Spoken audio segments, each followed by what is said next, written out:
Hello, my name is Gehrig Beas and welcome back to our latest installment of Box News. Again, that's Prjoect Box News, where we deliver you the truth.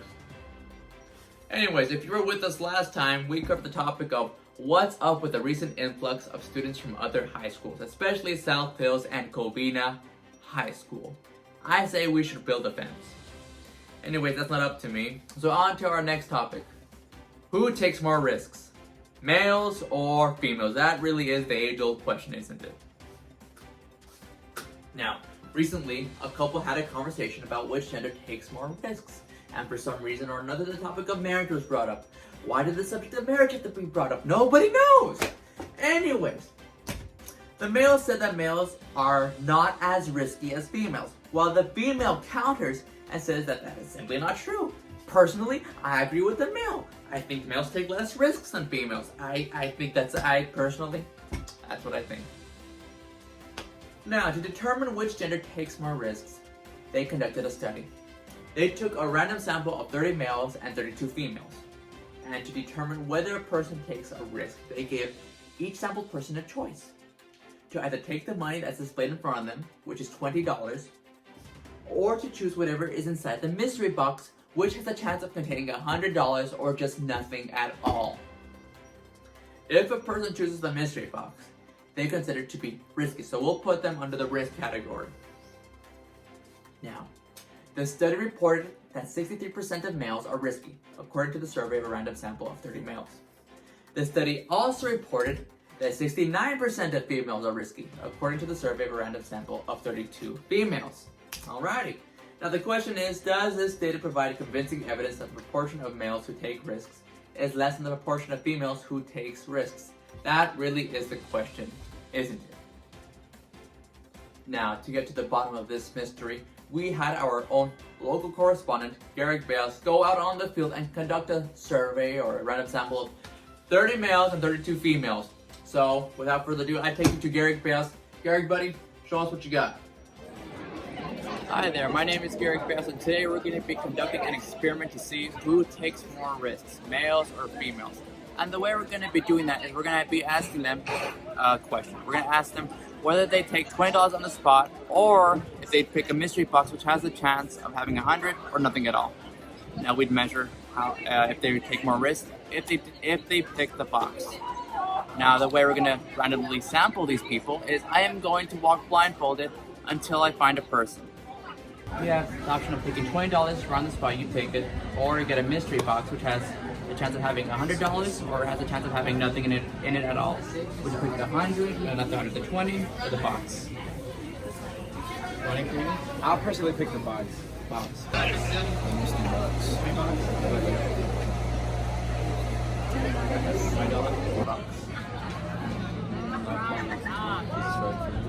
Bro, you gotta risk in life. You gotta pick this. Okay, that's not what we wanted to see. Gehrig, buddy, that's not what we wanted to see. Okay, so what we just saw, females all chose $20. Males chose did not choose $20. So that's not what we want to see for the study. Okay. All right. Let's look at the numbers. Maybe the footage was deceiving. Let's look at the numbers. Alrighty. Okay, that's a bit better for us. That's what we like to see. So, from the data, just raw like this, it looks like females take more risks, but we can't conclude that just yet, can we? Let's get down to it. Let's solve this problem. Alrighty. So here's what we know. So far, we know that PM for males minus PF for females is the true difference in proportion of males and females who take risks. Now, P hat M minus P hat F is 0.63 minus 0.69, which equals negative 0.06. The null hypothesis for this is PM minus PF equals 0, and the alternative hypothesis is PM minus PF, which is less than 0. The significance level is 0.05. Alright, time to plan this out. Okay, what was this procedure? This was a 2 sample Z test for PM minus PF. Now, what did we do? We randomly sampled 30 males and we randomly sampled 32 females. So we got the random sampling done. Good, time for the 10% condition. There are 30 males, which is less than 10% of all males, and 32 females, which is less than 10% of all females, so 10% condition met. Alright, time for large counts rule. 30 males times 0.37 equals 11, and 30 times 0.63 equals 19, which both are greater than or equal to 10. So large counts is met for the males, time for the females. 32 times 0.31 equals 10, and 32 times 0.69 equals 22. Both are greater than or equal to 10, which again, large counts rule is met. Alrighty, folks, time for the moment we've all been waiting for. The z-score, which will tell us our p-value. Alrighty. And we are getting a z-score of, oh boy, negative 0.5 or negative 0.45036. And what's the p-value of that? Oh dear. It is p-value of 0.32622.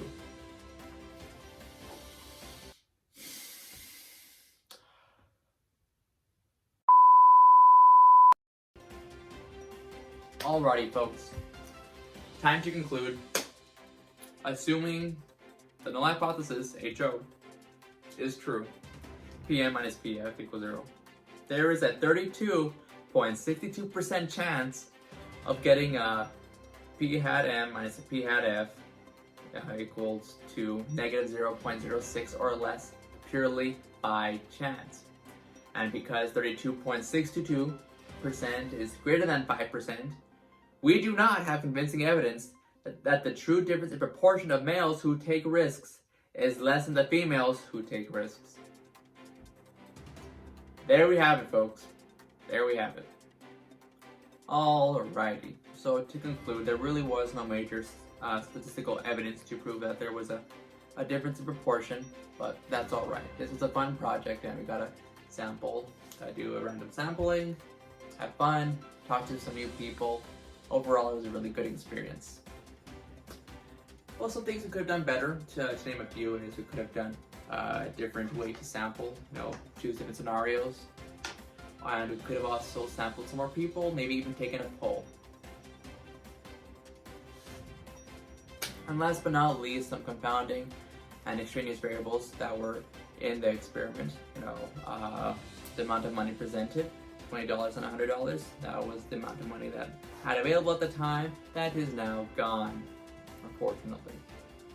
Another variable could have been how a person was raised to be risky or take the money that's in front of them.